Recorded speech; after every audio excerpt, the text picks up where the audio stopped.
오늘 설교는 시 한 편을 소개함으로써 시작하려고 합니다. 조은 시인이 쓴 시인데요. 제목이 언젠가는입니다. 언젠가는 내 삶이 얼마 남지 않았음을 깨닫는 순간이 올 것입니다. 언젠가는 틀림없이 올 것입니다. 그땐 내가 이 자리에 있었다는 기억 때문에 슬퍼질 것입니다. 어떤 기억입니까? 수많은 시간을 오지 않는 버스를 기다리며 꽃들이 햇살을 어떻게 받는지, 꽃들이 어둠을 어떻게 익히는지 외면한 채 한 곳만을 바라보며 고작 버스나 기다렸다는 그 기억 때문에 목이 메일 것이다. 탄식하게 될 것이다. 때론 화를 내며 때론 화도 내지 못하며 무엇인가를 한없이 기다렸던 기억 때문에 목이 메일 것이다. 내가 정말 기다린 것들은 너무 늦게 오거나 아예 오지 않아 그 존재마저 잊히는 날들이 많았음을 깨닫는 순간이 언젠가는 올 것이다. 기다렸던 것이 왔을 때에는 상한 마음을 곱씹느라 몇 번이나 그냥 보내면서 삶이 웅덩이 물처럼 말라버렸다는 기억 때문에 언젠가는 목이 메일 것이다. 탄식할 것이다. 이 시의 핵심 메시지는 두 번째 단락에 있습니다. 수많은 시간, 그 많은 시간 오지 않는 버스를 기다리며 꽃들이 햇살을 어떻게 받는지, 작은 꽃들이 어두움을 어떻게 익히는지 그 소중한 생명의 은혜와 축복과 기적은 외면한 채 한 곳만을 바라보며 고작 버스나 기다리며 화를 내며 화를 참기도 했던 그 기억 때문에 내 소중한 시간을 그렇게 낭비해 버렸다는 그 후회스러운 기억 때문에 목이 메일 것이다, 탄식할 것이다 하는 내용입니다. 이 시를 읽으면서 나 자신을 돌아봅니다. 내가 인생을 이렇게 살아온 것이 아닌가. 많은 시간 주변을 돌아보지 못하고 고작 오지 않는 버스나 기다리며 화를 내기도 하고 화를 참기도 하면서 그 소중한 시간을 메마르게 보내버린 아쉬운 기억이 내 마음속에 있습니다. 그래서 후회가 될 때가 많습니다. 이제라도 주변을 많이 돌아보고 여유를 가지고 살도록 노력해 보십시다. 이미 지금 여기에 많은 기적이 와 있고 은혜가 주어져 있고 하나님의 축복이 주어져 있습니다. 오지 않는 버스를 기다리느라고 화를 내며 화를 참는 대신에 이미 내 가까이 와 있는 작은 꽃들이 햇볕을 어떻게 받으며 성장하고 있는가, 그리고 피어난 꽃들이 어둠 속에 어떻게 적응해 가고 있는가를 주목하면서 하나님이 이렇게 역사하고 계시는구나, 나에게 이런 은혜를 주셨구나, 하나님의 사랑과 은혜와 보살핌을 깨닫고 얼굴에 미소를 지으면서 감사를 표현하는 시간을 더 많이 가지라는 메시지입니다. 오늘은 안식일입니다. 모든 염려를 다 내려놓고 평안한 얼굴로, 미소 짓는 얼굴로 옆에 계신 분들과 먼저 반갑게 인사하고 말씀을 듣겠습니다. 반갑습니다. 사랑합니다. 축복합니다. 오늘 마태복음 6장을 통하여 우리 주 예수님이 우리에게 이렇게 말씀하십니다. 너희는 염려하지 마라. 걱정하지 마라. 내일 뭐 먹고 살까? 내일은 무슨 옷을 입고 살까? 그런데 너무 생명의 에너지를 많이 쓰지 마라. 내일 일은 내일이 염려하게 하라 말씀하십니다. 우리 주 예수님이 왜 이런 말씀을 하실까요? 그것은 우리가 내일 일을 염려하는데 시간과 기회를 너무 많이 써버리기 때문입니다. 그러면서 현재의 행복을 제대로 누리지 못하면서 살아가는 그 모습이 안타깝기 때문에 이 말씀을 주신 것이라고 생각합니다.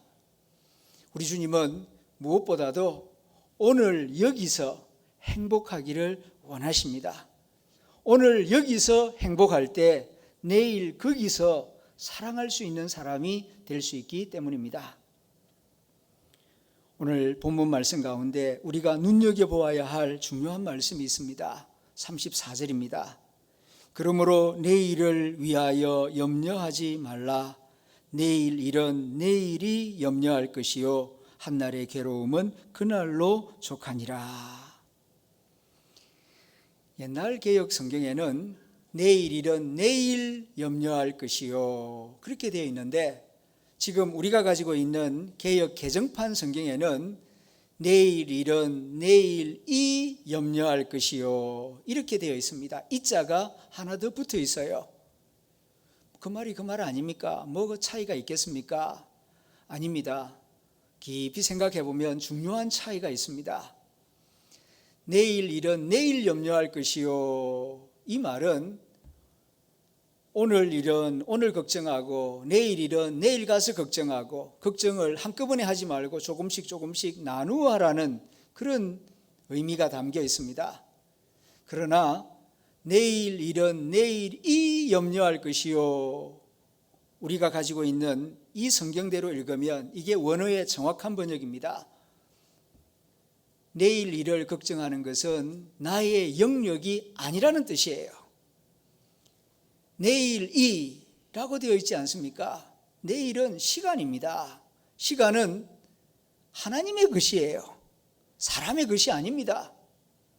어떤 부자도 어떤 권력자도 시간만큼은 손댈 수가 없습니다. 왜냐하면 시간은 하나님의 절대 주권의 영역이기 때문입니다.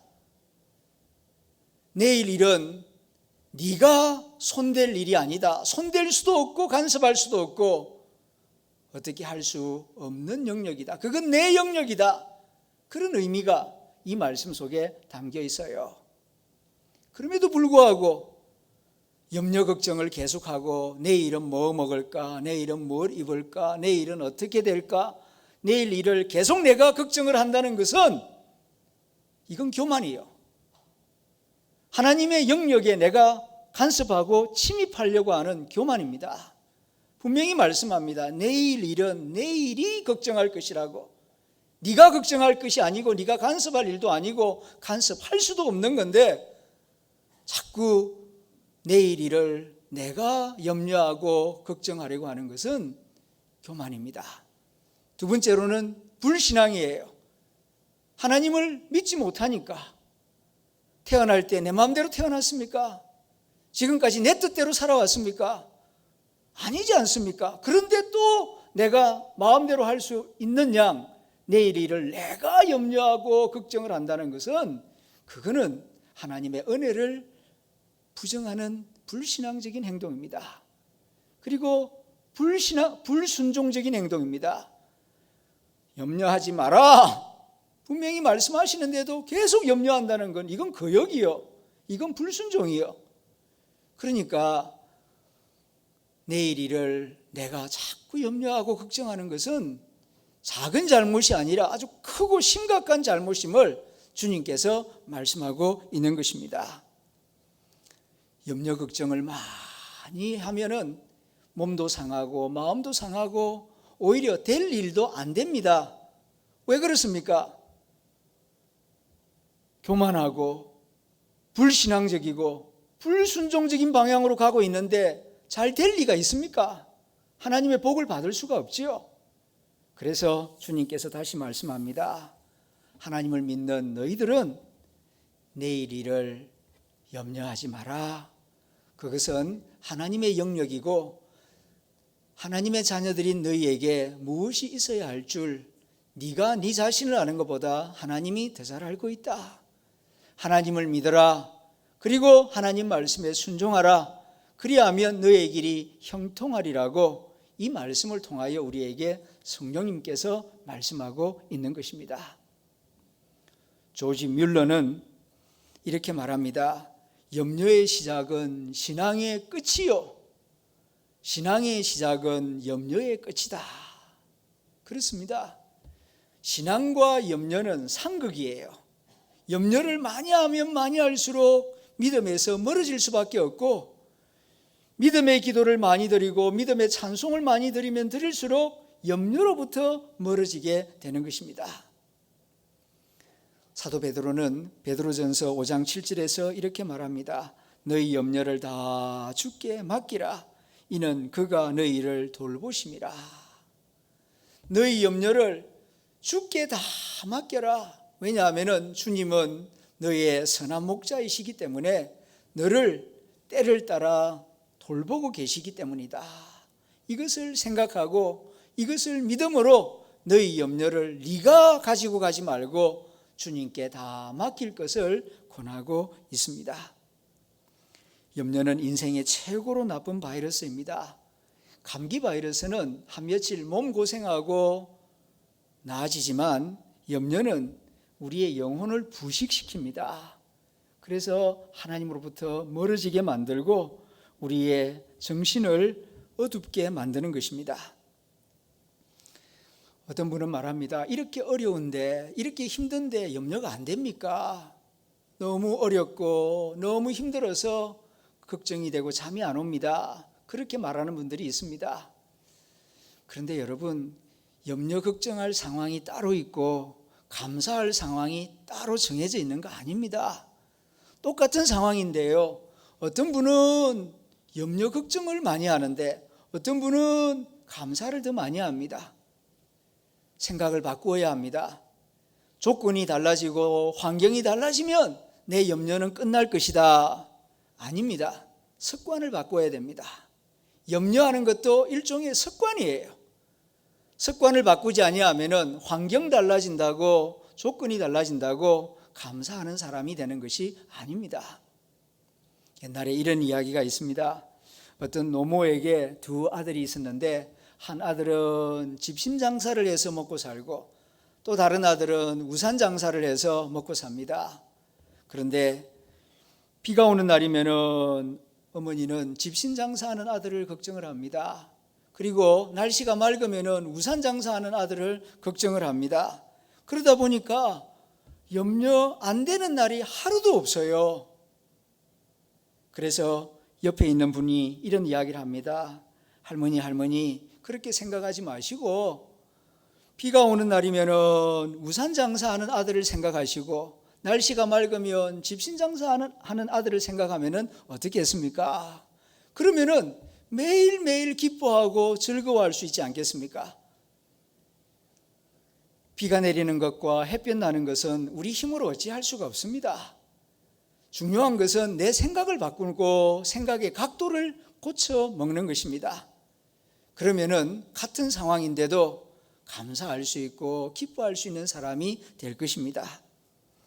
우리 주님께서 말씀하십니다. 너희 중에 누가 염려함으로 그 키를 한 자라도 더할 수 있겠느냐. 염려한다고 달라지는 거 없습니다. 문제가 해결되지도 않습니다. 염려는 하면 할수록 손해입니다. 염려 많이 하면 얻는 것 딱 한 가지 있지요. 두통을 얻게 됩니다. 그 외에는 얻을 것이 하나도 없습니다. 그러므로 지혜로운 믿음의 사람은 염려하는 대신 기도합니다. 이것이 믿음의 능력이요 믿음의 지혜이기 때문입니다. 기도는 염려를 잡아먹습니다. 염려가 우리 몸의 암 같은 존재라면 기도는 T인파와 같은 존재입니다. T인파구가 건재하면 절대로 암이 우리 몸을 주장하지 못합니다. 늘 깨어있는 사람은 절대로 염려의 다스림을 받지 않을 것입니다. 그래서 사도 바울은 빌립보서 4장 6절에서 이렇게 말합니다. 아무것도 염려하지 말고 너희 구할 것을 감사함으로 하나님께 아뢰라. 사는 동안 염려 걱정이 전혀 없을 수가 없지요. 염려 걱정이 생길 때가 있습니다. 그러나 염려 걱정을 완제품으로 만들지 마시고 염려 걱정이 생길 때마다 그것을 기도의 자리로 가지고 나오시기를 바랍니다. 염려 걱정을 기도의 재료로 삼으시기를 바랍니다. 하나님, 나에게 이런 염려가 생겼습니다. 이런 걱정이 생겼습니다. 마음이 불안합니다. 두렵습니다. 이 모든 것을 주님 앞에 내어놓습니다. 나의 연약함을 돌보시고 내 염려, 걱정을 주님께서 도와주시고 해결해 주십시오. 아멘 하고 이제는 염려, 걱정을 다 잊어버리세요. 왜냐하면 기도했으니까, 주님께 맡겼으니까 나머지 일은 주님께서 해결해 주실 것이고 어떤 현실이 주어지더라도 기도의 응답으로 받으면 될 것입니다. 이런 믿음으로 나아갈 때만이 우리가 염려, 걱정을 줄이고 건강한 인격으로 행복한 마음으로 주님과 동행하는 삶을 살게 될 줄로 믿습니다. 주님께서 말씀하십니다. 내일 일은 내일이 염려할 것이다. 이 말씀의 초점은 내일이가 아니에요. 사실은 주님이 말씀하시고자 하는 바는 내일 일을 염려하는데 생명의 에너지를 많이 쓰지 말고 오늘을 사는데 최선을 다하고 오늘을 기뻐하고 오늘에 감사하는 자가 되라. 그런 뜻에서 이 말씀을 하고 계시는 것입니다. 그래서 주님께서 말씀하십니다. 들에 핀 백합화를 보라. 내가 너희에게 말한다. 솔로몬의 모든 영광으로 입은 것이 이 꽃 하나만 같지 못하였느니라. 솔로몬이 모든 영광으로 입은 것, 어떤 의미를 가지고 있습니까? 이 세상에서 대부분 잘났다고 하는 사람들이 추구하는 미래의 영광이 바로 솔로몬이 모든 영광으로 입은 것이라고 하는 이 상징적인 표현 속에 다 담겨 있는 것이 아니겠습니까? 그러나 그것은 오지 않을 버스를 많은 시간 기다리며 화를 내기도 하며 화를 참기도 하는 그것과 같은 것입니다. 많은 시간 그런 것에 목을 매며 살다가는 언젠가는 내 남은 시간이 얼마 되지 않았음을 깨달았을 때 탄식하며 후회하며 내가 그 많은 시간 왜 그런 것에 목을 매며 살았던가 끄이끄이 탄식하며 목이 메일 것입니다. 주님은 말씀하십니다. 솔로몬이 모든 영광으로 입은 것보다 더 아름답고 찬란한 들풀을 보아라. 이미 내 곁에 와 있는 들꽃을 보아라. 백합화를 보아라. 공중에 나는 새를 보아라. 내일을 위하여 염려하는 대신에 오늘 너와 함께 있는 새를 보고 들꽃을 보면서 그들이 햇볕을 어떻게 받아들여서 저렇게 잘 자랐는지, 그리고 어둠 속에서 어떻게 지혜롭게 적응해가며 겸손하게 자신의 소멸을 준비하는지 눈여겨보아라. 내일이 아니라 오늘 만물이 하나님의 은혜 가운데에서 어떻게 살아나고 어떻게 소멸하는지 눈여겨보라고 말씀하십니다. 행복한 삶이란 어떤 것이라고 생각하십니까? 행복한 삶은 이미 내 곁에 와 있는 오늘을 보면서 사는 삶입니다. 불행한 삶은 오지 않은 버스만을 기다리듯 내일만을 기다리며 사는 삶입니다. 오늘은 자신을 바라보며 주위를 바라보며 사는 시간입니다. 그래서 오늘이 중요합니다. 자신의 일생을 바꾸는 말은 내일이 아니라 오늘이기 때문입니다. 내일은 오늘을 잘 살아낸 사람에게 주어지는 하나님의 선물입니다. 여러분은 살면서 오늘과 내일 어떤 말을 더 많이 사용하고 있습니까? 오늘입니까? 내일입니까? 여러분이 사용하는 말, 자주 사용하는 말에 따라서 인생이 달라질 것입니다. 내일이란 단어를 자주 사용하는 사람은 불쌍한 사람입니다. 그것은 오늘의 치열한 삶을 회피하는 삶이기 때문입니다. 나를 나답게 만들 수 있는 날은 오직 오늘입니다.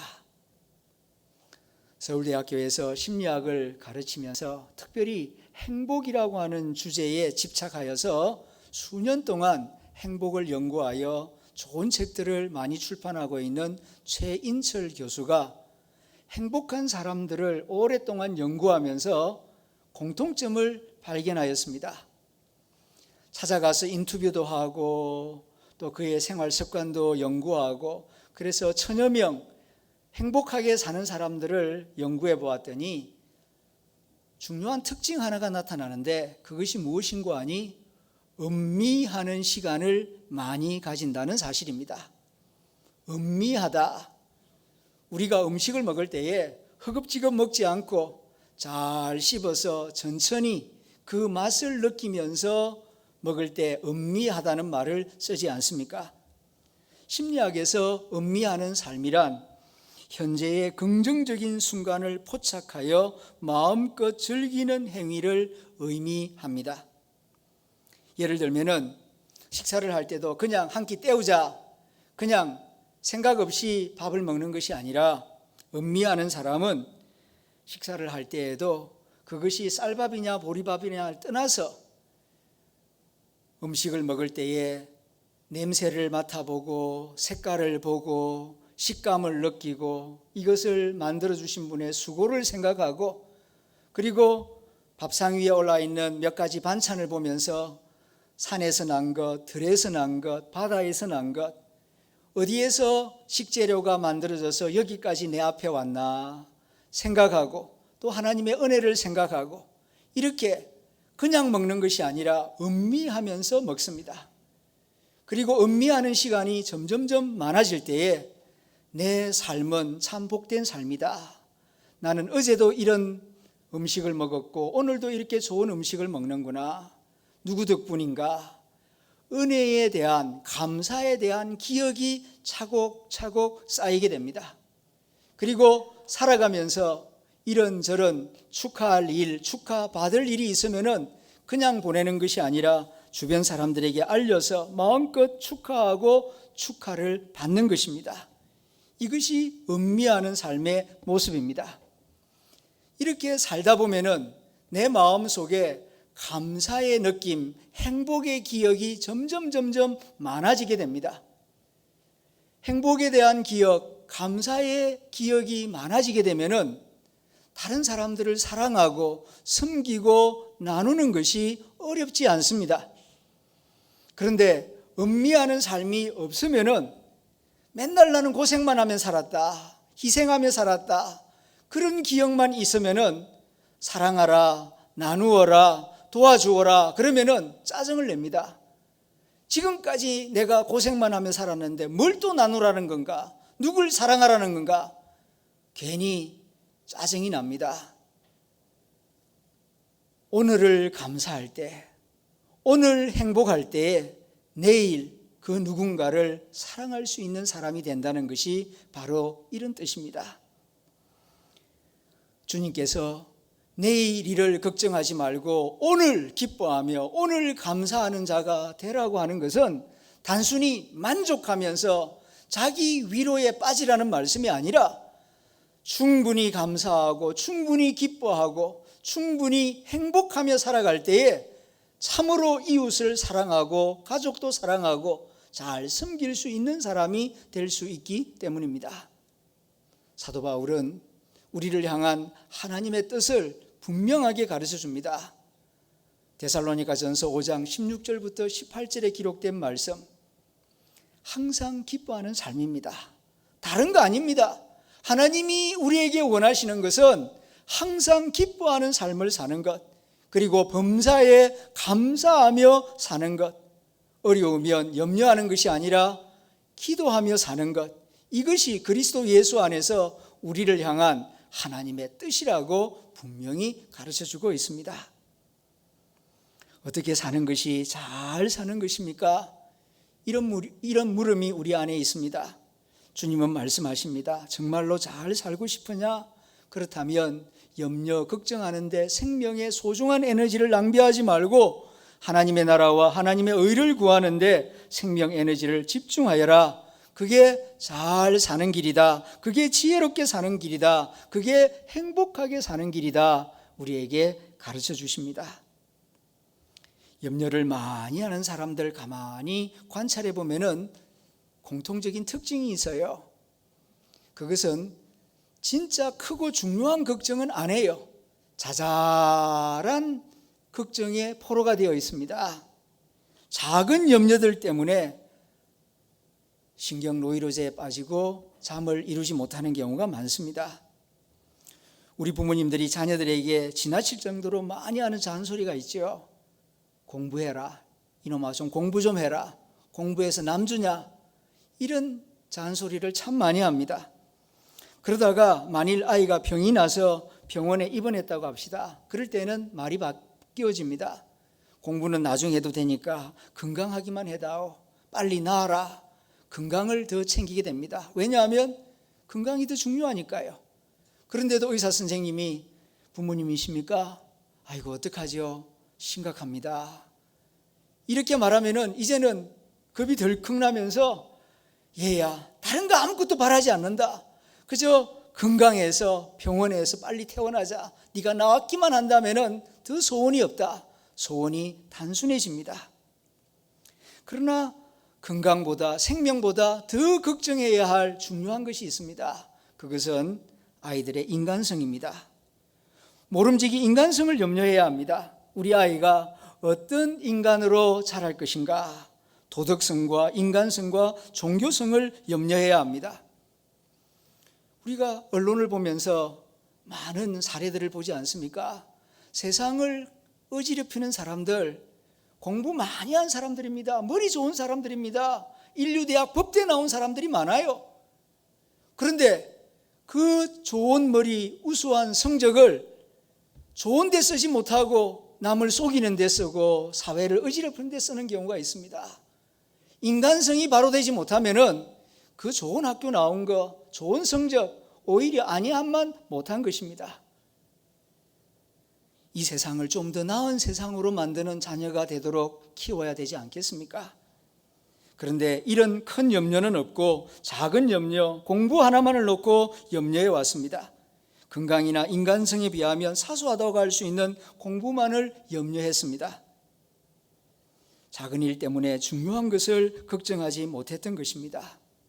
부부싸움을 하는데 밖에서 불이야 하는데도 계속 부부싸움할 부부가 어디에 있겠습니까?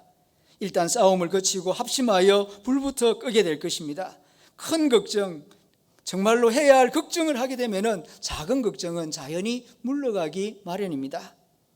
여러분은 지금 무엇을 걱정하고 있습니까? 그 걱정을 한번 종이에다가 글로 옮겨 써보시길 바랍니다. 나는 이 걱정 때문에 잠이 오지 않는다고. 그 걱정 한번 적어보십시오. 그리고 한 일주일 뒤에 적어놓은 것을 다시 한번 보시길 바랍니다.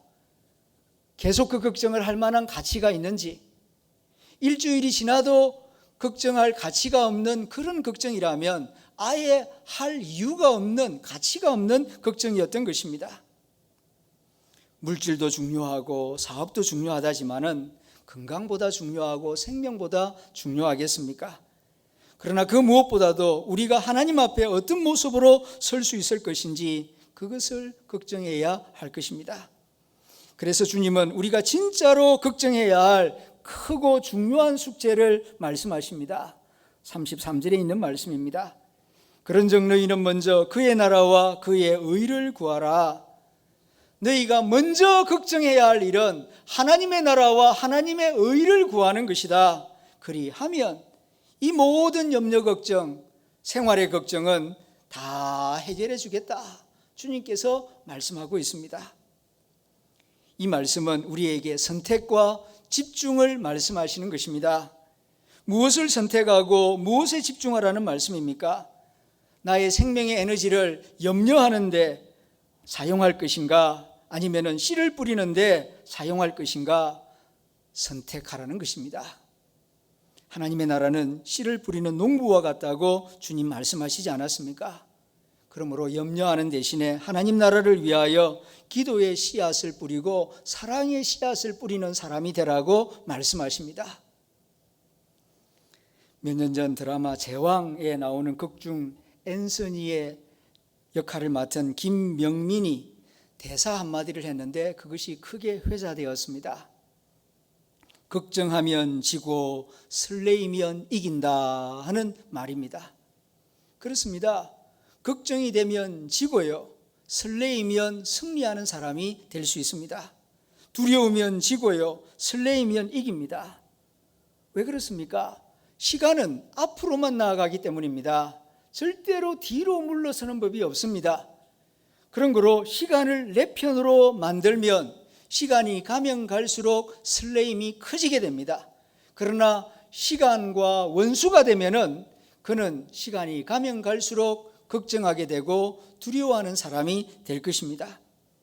점점 멀어지는 과거를 아쉬워하기보다는 점점 가까워지고 있는 하나님 나라를 준비하는 지혜로운 농부가 되어야 합니다. 그러기 위해서는 기도의 씨앗을 심고 사랑의 씨앗을 심고 복음의 씨앗을 심는 사람이 되어야 합니다. 하나님 나라는 농부가 씨를 뿌리는 것과 같다고 말씀하셨기 때문입니다. 인간의 큰 염려 중에 하나는 죽음에 대한 염려일 것입니다. 죽으면 모든 것이 끝나는 것으로 생각되어 불안하게 여깁니다. 그러나 이것은 사단이 우리에게 심어준 나쁜 생각입니다. 하나님은 죽음을 잔다라고 말씀하십니다. 잠이 좋은 것입니까? 나쁜 것입니까? 잠은 좋은 것입니다. 마찬가지로 죽음도 좋은 것입니다.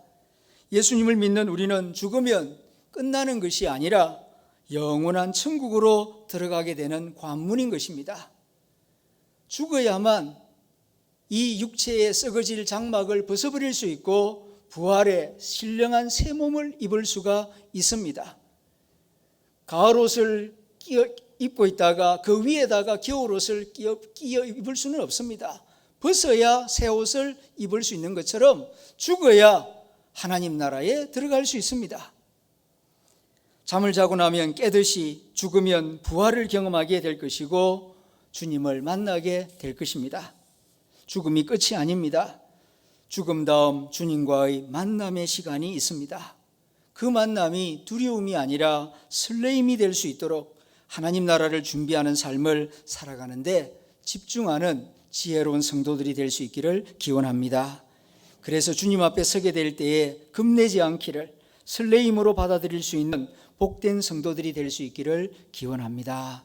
기도하겠습니다.